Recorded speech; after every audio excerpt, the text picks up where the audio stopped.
Olá, amigos do canal Asa. Meu nome é Peter Biondi, eu sou consultor, professor e jornalista na área de aviação, com especialização na área de Airline Airport Management, falando para vocês diretamente de Atlanta, nos Estados Unidos, com um comentário de algumas notícias da aviação da semana. Vamos começar com a notícia do STF. O STF determinou a suspensão de todas as ações judiciais contra empresas aéreas em casos de cancelamentos, alterações e atrasos de voo. Essa questão envolve o aumento expressivo da judicialização no setor aéreo. O conflito a ser resolvido é se esses casos devem ser regidos pelo Código de Defesa do Consumidor, que é mais abrangente, ou pelo Código Brasileiro de Aeronáutica, que é específico para esse setor e limita, de algumas maneiras, a responsabilidade das empresas. Então, eu estava pesquisando aqui as principais causas para ações judiciais contra empresas aéreas no Brasil. Tem o atraso e por cancelamento de voo, esse é um dos motivos que será analisado. Overbooking, vender mais passagens do que cabem no avião. Extravio e danos de bagagem, recusa ou demora em reembolso. Isso aconteceu muito durante a pandemia. As empresas não queriam perder dinheiro em caixa e não estavam pagando reembolso. Mesmo aqui nos Estados Unidos, houve uma pressão para que as pessoas recebessem o mais rápido possível. Problemas com conexões, isso acontece bastante, principalmente se você viaja por um hub. Muitas vezes, eu vi uma coisa interessante: se você pega uma conexão com mais tempo, era mais caro. Se você pega uma conexão em cima da hora, era mais barato. Então, de alguma maneira, eles forçavam você a pegar uma conexão mais rápida, e se você quisesse, deixa eu dar uma folga aí, caso atrase um avião, geralmente o preço era mais alto. Não sei se ainda acontece isso, mas esse é um problema comum de perder conexão quando você viaja com um hub. Alterações unilaterais no horário ou rota, eu já vi isso acontecer bastante também. Pessoas que vinham de um destino com uma conexão em um lugar, acaba pegando um voo para um outro lugar por diversos motivos, às vezes até por overbooking, ou às vezes um problema técnico no avião que ia para um destino. Eles te põem em outro voo e muitas pessoas aceitam isso sem problema. O importante é chegar no destino final. Mas essas são algumas das causas muito comuns para essas ações judiciais, mas uma que está tendo muito problema é esse problema do atraso, cancelamento, principalmente mau tempo. É culpa da empresa aérea, está chovendo, você não vai pôr os passageiros em risco. Então, tem muitos pontos aí a ser decidido. Então vamos ver como é que fica aí no futuro. Vai ter muita discussão nesse assunto aí. Isso aí dá um programa de 2 horas com muita discussão. E, mas é interessante que eu li um advogado falando, né, que já existe uma certa interação entre a lei do consumidor e a lei aeronáutica, mas também há divergências. Mas em muitos pontos elas trabalham bem juntas, né? E é interessante ver também que muitas empresas tentam resolução. Eu olhei uma vez o nível de resolução, tem empresa que quase zero de resolução, e tem empresas que tentam resolver um problema antes de chegar na justiça, né? Mas tem o problema dos sites abutres, né? Que congestionam a justiça, eles nem deixam, às vezes, a pessoa chegar a tentar uma resolução direta com a empresa aérea. E teve casos que a pessoa conseguiu uma resolução com a empresa aérea e mesmo assim foi na justiça, né? Então tem casos muito interessantes, né? Mas o principal é isso que a gente vê, né? De mau tempo, né? Nenhuma empresa vai pôr passageiros em risco aí para ter um avião no horário. O mais importante, a segurança está em primeiro lugar. Mas só para ter uma ideia, né? Desde o nascimento da indústria da aviação comercial, eles teve um tratamento diferente. Foi assim que a empresa, que a indústria pôde crescer, né? Então foi fundamental ter uma legislação separada para a indústria da aviação. Eu dava aula de aviation law e eu lembro que eu pegava casos e separava os meus alunos. Metade da classe um dia defendia um caso e o outro acusava. Então, e daí na outra aula eu mudava. Um grupo que acusava agora está defendendo, e o grupo que está defendendo agora está acusando, e eram casos parecidos. Mas era interessante ver como a mesma pessoa consegue defender um lado ou outro, dependendo do ponto de vista que ele está, né? Então era muito interessante. Falei, nossa, aquele defendeu com tanto entusiasmo, agora ele está atacando com tanto entusiasmo. Mas é interessante ver que pontos cada pessoa escolhe para defender o seu lado, né? Então vai ser interessante ver quais os argumentos que vão ser usados para defender a legislação aeronáutica ou a lei de defesa do consumidor. Mas só para ter uma ideia aqui nos Estados Unidos, né, o DOT, que é o Department of Transportation, né, e em dezembro de 2009 eles publicaram novas regras para melhorar a proteção dos passageiros. Aqui nos Estados Unidos é o Departamento de Transportes que cuida disso, inclusive as empresas aéreas muitas vezes são multadas em quantidades grandes. Nem precisa as pessoas entrarem na justiça. Eles falam que no Brasil tem muita judicialização, mas aqui tem muito departamento de transporte aplicando multas altas contra as empresas aéreas, e eu até vou falar de uma dessa aqui, né? Então vamos ver aí. Tem argumentos para os dois lados, né? Eu tenho uma história que eu conto que é muito interessante. Eu li um livro de criança, chamava O Quente Pode Ser Frio. Eu falei, peraí, né? O livro fala assim, que se você pega a água da torneira, põe numa jarra, daí você põe de um lado uma jarra com água com gelo e do outro lado você esquenta a água no fogão e põe de um outro lado. Se você tirar a mão da água com gelo e pôr no meio, vai parecer que está quente. Mas se você te pôr a mão na água que está quente e depois pôr no meio, vai parecer que está frio. Então mostra muito assim o ponto de vista, né? Um livro de criança. Dependendo do lado que você vê, você vai escolher argumentos para defender um ponto de vista ou outro, né? Mas vamos ver aí, muita discussão aí, isso aí dá um programa aí de 2, 3 horas de discussão aí. Agora, só uma da Embraer, né? O CEO da divisão de aviação comercial da Embraer publicou um artigo no LinkedIn falando sobre a vantagem que a boa performance de um avião tem no mercado, na competição que você tem com seus concorrentes. Ele disse que escolher a aeronave correta para sua malha é uma decisão que poderia afetar seus lucros por vários anos. E a ênfase, é claro, são nos aviões da Embraer, a série E2, que tem motores mais econômicos e muito mais eficientes, e muito usado na aviação regional. O E2 também apresenta um desenho aerodinâmico muito avançado, que também dá uma vantagem para essa aeronave. Mas é uma coisa interessante, né? Os aviões têm missões. Ele é desenhado para um certo tipo de voo específico. E havia um caso interessante da Southwest, porque eles operam só o 737 e prefeitos de cidades ligavam, venham voar aqui, venham voar aqui.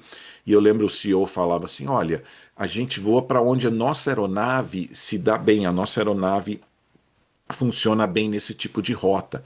E a sua cidade não tem esse potencial que nós temos para esse modelo de avião. Então, eles se adaptavam nas cidades que estavam de acordo com o tipo de avião que eles operavam, né? Então, essa era uma coisa muito interessante. E a gente chama, né? Cada avião tem o seu economics, tem a sua maneira de ganhar dinheiro com cada tipo de avião. E então você olha, né? Capacidade, autonomia, peso de decolagem, pouso, isso é muito importante quando você vai comprar uma aeronave e ver se ele vai se adaptar para o tipo de rota que você tem. Por exemplo, uma coisa interessante do A350, que um amigo falou, ele tem uma velocidade perfeita para a melhor economia. Você voa naquela velocidade, o avião é bem econômico. Você mudou um pouquinho aquela velocidade, já aumenta o consumo, do avião, né? Mas só para ter uma ideia, o E195 E2, ele consome mais ou menos 3,28 litros por quilômetro por assento, né? Ele leva até 120 passageiros. O CRJ, né, o da Bombardier 900, de 90 lugares mais ou menos, ele usa mais ou menos 3,94 litros por quilômetro por assento, um pouco mais do que o E2. O A320neo, que é muito famoso por ser econômico, ele usa 1,94 litros por quilômetro por assento. Então, isso é muito importante saber o quanto é o seu custo por assento. Então, uma coisa interessante também, né, é que você paga os custos pelo peso do avião. Você vai pousar num aeroporto, eles cobram, aliás, pelo peso do avião. Então, você tem um avião 320, um A320 voando num aeroporto que o Embraer 195 dá conta, você vai pagar à toa voar um avião grande que vai sair com um lugar vazio, um avião pesado, você vai pagar mais. Então é muito importante isso, você saber exatamente qual avião ideal para suas rotas, né? E você tem que estudar também limites operacionais, tem aeroporto que o A320 não decola, né? Então, você tem que usar o Embraer, muito bom para algumas rotas. Custo financeiro também, isso é muito importante, porque você vê hoje empresas ainda usando aviões de muitos anos, né? A Delta usa o 757, 767, mas vocês têm que lembrar, o avião está pago, eles não têm custos financeiros do avião, muita coisa de manutenção eles mesmos fazem, certas peças, eles trocam tudo, e isso tem um custo de manutenção bem mais baixo, porque eles já aprenderam a trabalhar com avião. Diferente, você compra um avião novo, mas lembra que você tem que pagar juros, você tem que pagar financiamento. Então, em alguns casos, vale mais a pena você usar um avião que já está pago, do que você comprar um e lembrar que você tem que pagar custo financeiro do avião, né? Você analisa a manutenção também, custo de manutenção. Havia um avião, uma empresa uma vez que reclamou porque um certo avião ele tinha um custo de manutenção alto, comparando com outros aviões, né? E até carro, né? Acontece isso, né? Tem carro que às vezes que não é muito caro, mas a manutenção dele é caríssima, né? Tinha uma marca italiana no Brasil aí que o pessoal reclamava disso, que a manutenção do carro era muito mais caro do que o preço menos que você pagava quando comprava o carro, né? Então isso é muito importante, né? Você escolher o avião certo para sua rota.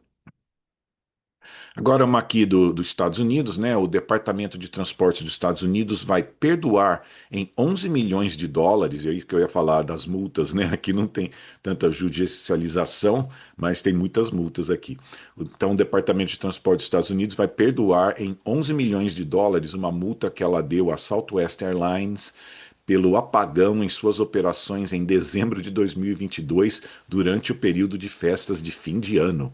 A Southwest ainda terá que pagar 90 milhões de dólares em vouchers para os passageiros afetados.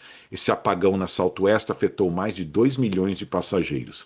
O DOT, o Department of Transportation, levou em consideração a decisão da Southwest de investir 1 bilhão de dólares na modernização das suas operações. Então, o que aconteceu foi que em dezembro de 2022 houve uma tempestade de inverno que paralisou a operação da Southwest em Denver e Chicago, né? Criando um efeito cascata, espalhando para outros lugares dos Estados Unidos. Afetou a escala de tripulantes em todo o país, foram 17 mil voos cancelados. E uma das causas apontadas depois foi a falta de investimento em softwares mais modernos e eficientes. Então, a Southwest ganhava bastante dinheiro, mas ela não atualizava os seus softwares. Então eles viram durante esse apagão que o sistema que eles estavam usando era muito deficiente, criou muito problema para pôr tripulantes em outros voos. Então, esse foi um dos problemas, né? E o FAA, né, ele está debaixo do Ministério dos Transportes, então isso é importante lembrar, né? Aqui nos Estados Unidos é o DOT, Department of Transportation, que lida com isso e que aplica multas muito altas, muitas vezes, né? E teve um caso também em 2017, no Dia dos Namorados, a JetBlue também passou por um apagão durante uma nevasca em Nova York. E esse caso foi até estudado pelo pessoal de Harvard na época, né? E na época o CEO da JetBlue era o David Newman. E ele foi muito criticado por manter os passageiros dentro dos aviões por até 6 horas. Ele deixou os passageiros dentro do avião esperando que fosse dar uma melhorada no tempo, já todo mundo pronto para decolar. E não foi o que aconteceu, foi piorando, piorando, e as pessoas foram ficando dentro do avião, estava frio. Então ele foi muito criticado e logo depois ele foi para o Brasil e saiu da JetBlue, né? Então muita gente fala que essa situação não foi muito bom para ele e ele acabou saindo da JetBlue. Ah, então, eu lembro até quando a Azul começou no Brasil, o David Newman comentando: no Brasil não tem nevasca. Eu acho que ele ficou muito afetado por essa situação que aconteceu com a JetBlue em Nova York, né? E falando esses caos, né, de aviação, né? Agora é o caso da Índia. Os aeroportos na Índia estão passando por um momento difícil com um apagão na maior empresa aérea do país, a Indigo. Centenas de voos já foram cancelados, causando cenas dramáticas em vários aeroportos. Foram 2.000 voos cancelados nos últimos dias. A causa do problema foi a mudança nas regras de regulamentação no tempo de trabalho dos tripulantes que foram ditadas pelo Departamento de Aviação Civil da Índia. As novas regras aumentaram o tempo de descanso dos tripulantes e uma das mudanças é que pilotos podem fazer só 2 pousos noturnos por semana, que é da meia-noite às 6 horas da manhã. E então a empresa não se preparou para essas mudanças, né? A Índigo declarou que essas novas regras, unidas a condições meteorológicas e falhas técnicas, aumentaram ainda mais o problema. O Departamento de Aviação da Índia declarou que o problema se deu por falta de planejamento por falta da Índigo. A Indigo foi fundada em 2005 e é baseada em Delhi, Mumbai. Tem 434 aeronaves e voa para 128 destinos. Teve um caso no Brasil também, em 2010, a Gol passou por problemas semelhantes. Na época, a Gol alegou problemas de software, mas também foi falta de planejamento nas horas dos tripulantes. Muitos tripulantes tinham excedido o tempo que eles podiam voar e faltou tripulante nos voos. Houve um apagão também no Brasil em dezembro de 2018, que afetou muito o aeroporto de Guarulhos também. Então, é isso aí. De vez em quando tem esses apagões em empresas aéreas. Tiveram alguns aqui por problema de software, né? Eu já falei, às vezes você compra o seu software de diferentes empresas e às vezes dá problema de comunicação quando tem um upgrade aqui. Então, de vez em quando tem esse tipo de apagão nos sistemas do aeroporto. Agora, uma da Europa, né? Uma violinista alemã, ela chora no aeroporto por ter que despachar a caixa do seu violino separadamente e levar seu raro violino de 1782 na mão. O caso aconteceu no aeroporto de Helsinki, em um voo da Lufthansa. A violinista, que é alemã, é passageira frequente e nunca tinha tido problemas. Segundo ela, a funcionária interpretou a regra de maneira mais rígida que o habitual. A passageira disse que, apesar do problema em solo, a tripulação foi gentil em ajudá-la. Segundo um comentarista, a funcionária agiu de acordo com as normas, mas faltou flexibilidade em uma situação mais específica. Eu estava lendo esse caso e eu lembrei um caso que aconteceu na British Airways. Um político, prefeito de São Paulo, estava em Londres e está com excesso de bagagem. E é claro, a funcionária inglesa foi lá e cobrou excesso de bagagem. E o político não gostou, ficou bravo, tal, tal, depois acabou pagando. Voltou para São Paulo, apareceu um inspetor no escritório da British, acharam um problema, fecharam o escritório. A empresa perdeu um dinheirão, não lembro se ficou, acho que até 2 dias fechado, né? Então tem que ter cuidado, né? Tem que ter sempre um funcionário, às vezes, mais flexível, alguém com mais experiência, para saber lidar com alguns casos específicos, né? Você segue a norma, mas você tem que saber quando é uma hora de ser um pouco mais flexível, né? Eu tinha um amigo da Receita Federal que ele falava assim: a norma é uma trilha ou um trilho, né? Porque quando é um trilho, ela é rígida e fica naquilo. Quando a norma é uma trilha, você pode andar aqui ou pode andar aqui desse lado e você continua na trilha, né? Então seria o caso que muita gente discutiu. Será que a funcionária podia ter aberto uma exceção, a situação específica, né? Que era um violino muito raro, né? Então esse é um dos problemas que tem. Mas pessoal que tem instrumento musical já sabe as regras, já sabem as normas, estão acostumados, né? Violoncelo você paga por um assento adicional, viaja com ele do seu lado, tem funcionário da empresa que vai. Se eu não me lembro, acho que até eu uma vez amarrei um violoncelo num assento uma vez. Então é muito interessante. Mas esse caso da flexibilidade, né? Você tem certas normas. Eu lembro que uma vez aqui eu tive que tirar um livro da minha mala para não pagar excesso de bagagem. E o funcionário era meu amigo. E aí ele falou: eu tenho que seguir as regras aqui. Eu falei: mas um livro, que diferença que faz? Eu vou com o livro debaixo do braço aqui, né? Mas olha a rigidez, né? E muita gente não entende essa, às vezes, chance de ser um pouco flexível, entendendo. Você tem uma norma, você segue, né? E tem gente que é mais flexível em certas situações, né? Mas foi esse caso aí, estava na imprensa na Europa aí, né? E música é muito é, comum na Europa, eles valorizam muito música clássica, né? Imagina como pegou mal um violino desse ter que ir na cabine na mão da passageira sem a caixa protetora, né? Mas acontece de vez em quando esses problemas aí. E agora eu queria só falar uma notícia interessante, nem é a notícia em si, mas o que tem por trás, que é muito interessante, né? Entusiastas de aviação foram recebidos pelo aeroporto de Ilhéus para observarem de perto os aviões no aeroporto. Foi uma oportunidade para se relacionarem com equipes da concessionária Socicam. Esses entusiastas são chamados de spotters, e a palavra em português seria mais ou menos identificar, avistar, ver, né? Um spot em inglês é uma mancha, um ponto ali que você vê, né? E o gerente do aeroporto de Ilhéus declarou: a realização de eventos como o Spotter Day reforça o nosso compromisso com a valorização da aviação civil e a integração dos aeroportos com a sociedade.